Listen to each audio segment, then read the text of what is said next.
Talk Show. Recorded live. Hello and welcome to the Castle of Horror interview segment where we talk to writers and creators of today's genre world. From Denver, Colorado, I'm your host, Jason Henderson, creator of the Alex Van Helsing novels. This week we're talking to Sarah Fox, author of the new book, Death in a Major from Witness Impulse, an imprint of HarperCollins. Sarah Fox was born and raised in Vancouver, British Columbia, where she developed a love for mysteries at a young age, but not writing novels or working as a legal writer. You'll have to tell me what precisely that is. She is often reading her way through a stack of books or spending time outdoors with her English Springer Spaniel. Sarah, welcome. I'm so glad that you're here. Thanks for inviting me on the show. Oh, no, I'm really excited to talk to you. Let me give people a little bit about these two books, Death in a Major and the one that came out right before, Dead Ringer, which are in something called the Music Lovers Mystery Series. So it says your first book, Dead Ringer, introduced us to the lead character in the Music Lovers Mystery Series, violinist Midori Bishop, who solves murders while moving through the posh world of a symphony musician. And your new book is Death in a Major, which finds Midori investigating the murder of a wealthy supporter. And I've been reading this book, the murder of a wealthy supporter of the orchestra, and along the way making some major changes in Midori's love life. So, first of all, congratulations on the series and on the really good reviews that you're getting. Thank you. So, here's my question. I'm going to ask you a little bit about Midori because I think this is a fascinating character. But cozy mysteries, all right, I remember when I think of the term cozy mysteries, I think of stuff like, I don't know, like Murder, She Wrote or something like that. I don't remember the term being a term that was used in the past. I only started hearing it, I think, in the last decade or so, but it seems to me that it's a very old tradition. How do you fit into the tradition of cozy mysteries, and is that what you set out to do? Yeah, definitely. When I first got into mysteries, I was reading Agatha Christie. So that would have been in my early teens, probably. And Sure. That's sort of where the cozy mystery genre evolved from, was the small English village type of mystery. And I've always loved mysteries, either, by book form or on TV. And so when I finally decided to write a mystery, cozy mystery was definitely the genre I wanted to do because I read all types of mysteries, but that's my favorite subgenre. Well, what defines that? I'm not trying to be totally remedial, but what defines that genre? I get that question a lot. Marvel, right? So what is a cozy mystery? A cozy mystery generally has minimal violence on the page, so you might discover the body, but you don't usually read about the actual details of it occurring. Features an amateur sleuth as opposed to a police detective. And almost without exception, is that right? I mean, basically. Pretty much, yeah. That's a pretty common denominator. And then there's the setting. It's usually either in a small town, or if it's in a city like mine are, it's within a smaller community. So like the classical music community. So even throughout the series, there's usually the same characters reappearing in each book. So Sure. the supporting characters, yeah. So that's I've basically. heard people say I like to read a book, where I get to see a lot of the same characters again. That it's like It's like returning to your old friends. Exactly. And yeah, and when you think about that, it becomes. And I was reading this here, and I thought, there's just something so nice about Midori's life, humble though it is. That she, there's something. All these people who are just sort of wrapped up in this sort of wonderful vocation of music, and there's just something there's something very comforting about the whole thing, and I realized, aha, yeah, so that's exactly. what cozy is. Yeah, it's supposed to make you feel like you want to curl up in front of a fire with, a cup of tea or hot chocolate while you're reading that book. It's supposed to give you a really sort of comforting experience when you're reading it, even though it's about murder, which might seem a bit odd, but if it's odd, it's not new. I mean, exactly. That particular weird dichotomy has been at least as around as long as Agatha Christie. But, yes. So, one thing I noticed that Witness Impulse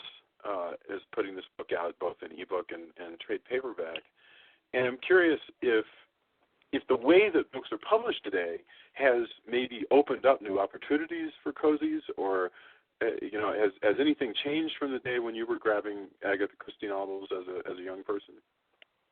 Well, I think that maybe with ebooks being more common now, maybe more people will read other genres.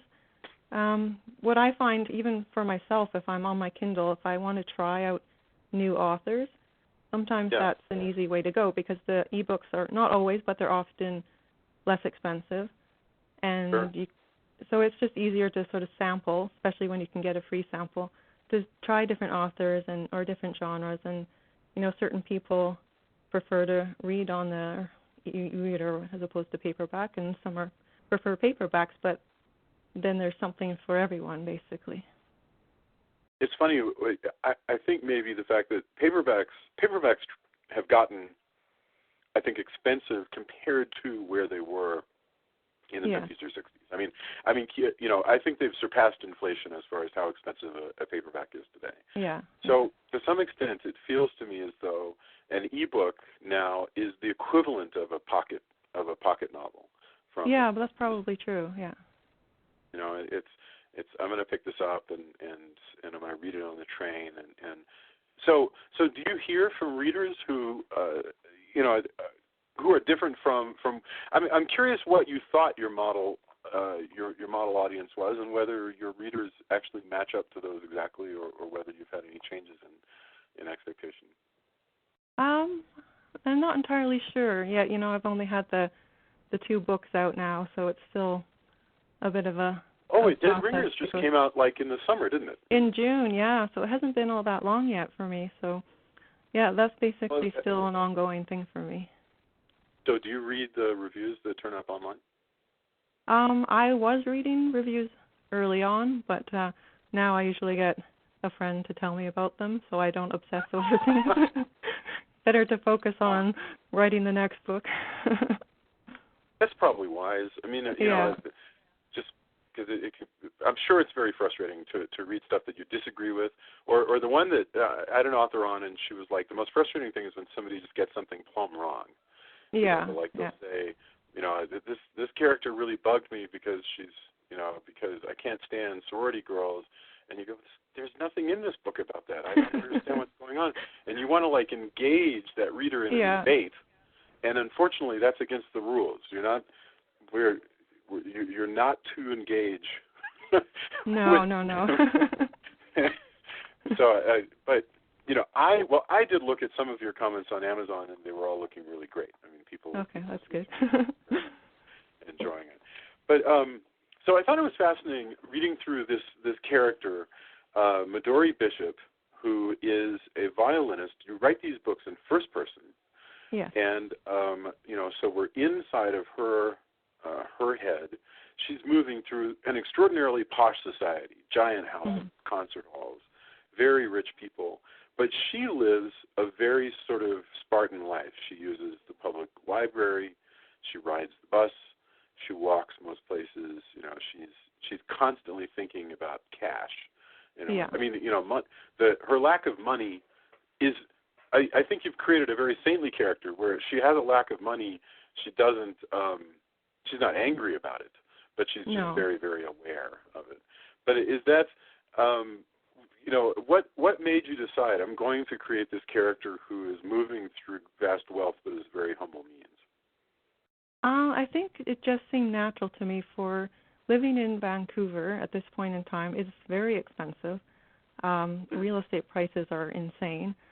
And so for her, she makes her money by teaching private violin lessons, and, she earns a bit of money for playing in the orchestra, but I don't think it would be all that much. So with high rent in the city and things like that, then she just wouldn't be rich, unless she came from a wealthy family. So that's just basically came from the realistic circumstances, I guess. So there's prestige in what she does, moving through the world. But that's it. And that prestige probably helps her land clients as a teacher. Right, but she's still... But you know what you've done? In a way, you've created a character straight out of Raymond Chandler. There's that whole theory with with mysteries from the day, where you need a character who is free to move between the strata, right? Right. You can hang out with the police, and you can hang out with these losers in ratty bars, and you can also move into these mansions, and everybody treats you as though you at least don't need to be kicked out right away. Right. Yeah. And she fits into that. It's really, I mean, it's really an innovative character. I mean, I can see exactly why it got picked up. Can you tell me a little bit about the process so if your first book came out this past summer, how did this happen? I don't understand. You sat down one day and you said, I'm done with doing nothing but writing legal briefs. I'm going to write a novel. I mean, how did that happen? Well, no, not exactly. I've been writing for quite a long time before I got published. I started out writing television scripts for fun. And, oh, really? Yeah, I thought I would be a TV writer, but I had no idea how to break into television writing. So one day I just decided that I would turn one of my scripts into a novel. And once I'd written one novel, I really enjoyed it, so I kept writing more. Dead Ringer was probably the fourth novel I'd written, but my first mystery. Yeah, so, but it was Dead my Ringer first mystery. Was this one based on one of your television scripts, or you're saying that the... No. The first novel I wrote was, but this was my third or fourth novel, but my first mystery. Before Really? I'd written sci-fi. Yeah, so once I wrote Dead Ringer, I just knew that mysteries would be what I wanted to focus on. So that's when I started sending it out to agents, and then when I got my agent, she started sending it out to publishers. Wow. And so was this this was the first one that you shopped around, or had you shopped around some? No, actually, I had shopped around one of my science fiction novels a little bit when I was really early on in the process and didn't know much about what I was doing. So this was really the first one I had real success with and got the agent that I wanted, and things went from there. Outstanding. Wow, I mean that sounds like that. I mean, any of our readers who wants to write, I mean, that's sort of exactly how it's supposed to go, right? I mean, it sounds like you did it more or less the way that everybody says you're supposed to. You finally, it's not a surprise when some people sell their first book and some people don't. I mean, that's some amazing. people do, but I think most people don't. So it's pretty normal to write, 2, 3, or 4 before you get your first publishing deal. Wow, but that's really fun. Were you excited when you did? I was so excited. It was one of the most exciting things that ever happened to me. So. Oh, that's delightful. How long does it take you to write a given novel? I assume there's going to be a third Midori Bishop book. Yes, I'm already working on that one. So, Dead Ringer took me. Sorry. Go ahead. Yeah. Dead Ringer took me 13 weeks to write the first draft, but that's really fast for me. I've never written anything that fast again. So, now it depends because I'm sort of juggling different projects all at the same time. So I might be writing the first draft of one novel, but at the same time I'm having to edit or revise a different one. So usually now I would say probably 4 months to write the first draft, depending on how many other things I have going on at the same time, and then a lot of editing after that. Do you have any religion about how you do your writing? Do you write every day? Do you have a word goal, or how does it work? Yeah, I try when I'm writing a first draft to aim for 1,000 words per day, about at least 5 days a week, but preferably 6 days a week. So it depends. Some days it just doesn't work out and I have to miss, and other days I'll, maybe write 2,000 words. So, but on average, I'll try to aim for 1,000 a day. At home or Starbucks, library? What do you do? No, I work from home. It's nice and quiet, and that's just where I'm the most comfortable. That's really interesting. Because I talk to so many different people, and they have strong feelings about this. Some are like, "Oh, I absolutely have to get in the car and go somewhere so that I feel like I'm going to work," and others. especially if you're fleeing from like little kids or something like Yeah. that. To go get some quiet. Well, Yeah. that's cool. And do you currently live in Vancouver, or do you live? No, I live in a small town outside of sort of northeast of Vancouver now, but I grew up in Vancouver. Yeah. Wow, it must have been nice in that kind of a metropolis. It's a beautiful city. It is. Gorgeous. Yeah. Yeah. Wow. Okay. Well, the book is called Death in a Major. I've been reading it, and I have to say, before I let you go, I think the voice is really delightful. Oh, and, thank you.